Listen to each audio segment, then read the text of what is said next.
Hi, welcome to the movement module of the physical reset.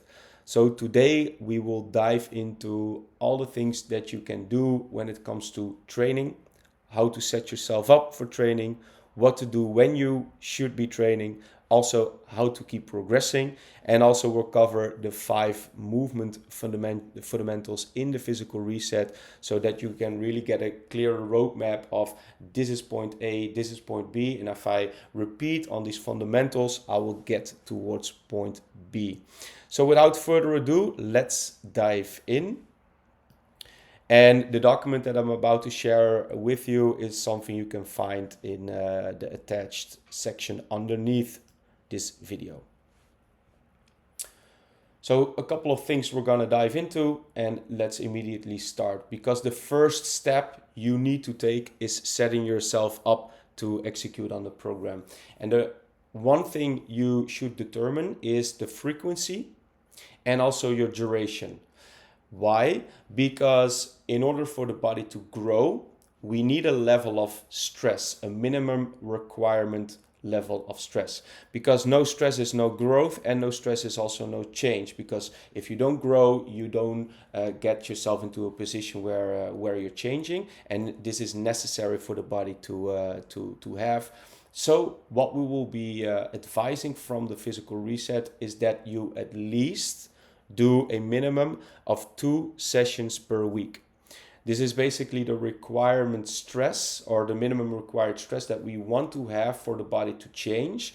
And often with doing 2 sessions per week in the program, you'll hit about 6 to 20 sets per type of exercise per week, and that's often the optimal state of muscle growth, but also for the adaptation of the nervous system. And both are very important because we're not only focusing on getting you stronger into more ranges of motion, but we also want to learn, or to get you learning new movement patterns, and that often evokes or integrates a lot of the nervous system as well.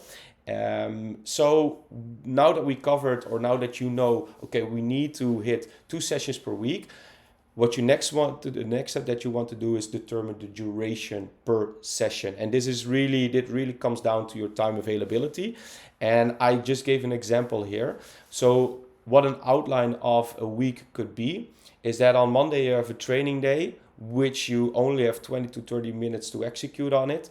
Then on Tuesday you have a non-training day. And the non-training and rest days will be addressed into the restoration module, which you can also find in the school environment. Then on Wednesday we have the another training day where you have a little bit more room to execute on the program. Could be 30 to 45 minutes. Thursday another rest day. Friday training day. Saturday non-training day, and Sunday you have a rest day. So this is a basic outline of how a weekly schedule could be. The next step is that you fill in your program, and then I highly suggest filling it in. And also, once we go over the 5 fundamentals of the movement section in the physical reset, it becomes clear why. But just to give you already a little bit of a hint, it's really about getting you to be consistent with being consistent with how you're executing on the program. So if you want to start with 2 sessions per week, fill in 2 sessions per week. If you want to start with 3, fill in 3. If you want to do more, do more. But make sure that you fill it in. You can also ask me for feedback on it.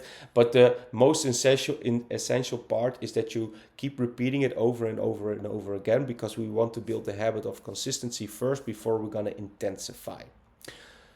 So now we have basically set you up to start with your program. So let's dive into the next chapter.